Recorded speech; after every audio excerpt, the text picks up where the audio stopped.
Un prophète peut t'annoncer que Dieu veut t'utiliser, mais il n'y a aucun signe qui va montrer quand le temps arrive pour que Dieu t'utilise. Je vous dis la vérité.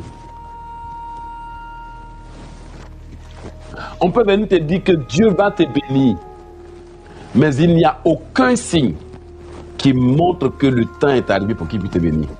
Parce que les gens ne comprennent pas comment l'Esprit de Dieu fonctionne. Ce que je vous dis est vrai. Les gens peuvent te montrer que Dieu dit que tu seras dans tel pays, que tu seras riche. Il n'y a jamais de signes apparents. Si tu vas voir les prophètes pour les consultations, il n'y a pas de signes apparents. Un prophète peut te l'annoncer, mais à peu près. Mais Dieu a une méthode par laquelle il pousse ses enfants à accomplir la destinée.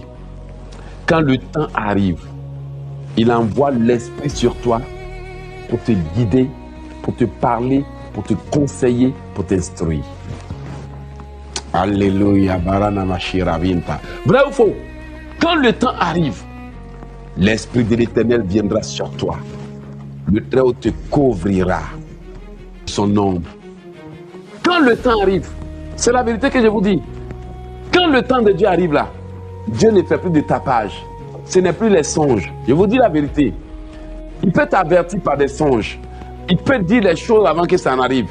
Mais quand c'est le moment opportun là, ce n'est plus songe qu'il va faire.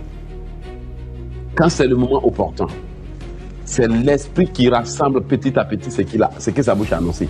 Sa bouche l'annonce. Mais quand le temps arrive, c'est l'Esprit qui commence à te conduire. Amen. Paul a rencontré le Seigneur Jésus, mais c'est l'Esprit qui a conduit Paul.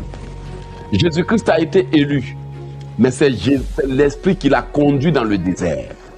Saül a été choisi, mais c'est l'Esprit qui l'a conduit. Jean a été choisi, mais c'est l'Esprit qui l'a conduit.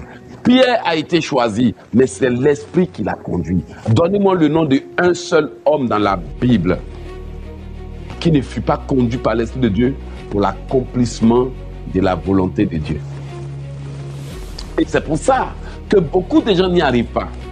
Parce que quand Dieu veut déployer sa main, c'est-à-dire relâcher son esprit ne vient que quand tu es pur.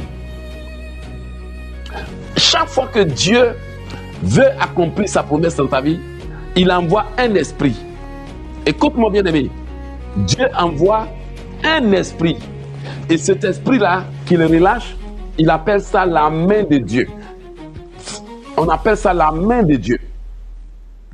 Quand cet esprit vient sur toi, c'est une onction qui te donne la force. C'est pour ça que la Bible déclare que la main de l'Éternel saisit Élie.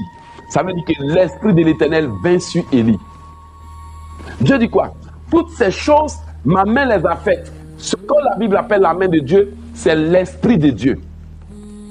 Et les Écritures disent qu'il a prévu des esprits pour l'accomplissement de la volonté de Dieu. Ne sont-ils pas des esprits envoyés pour exécuter un ministère? Donc, quand Dieu veut te bénir, il envoie son esprit. Mais son esprit doit reposer sur le corps d'une personne qui est entièrement pure.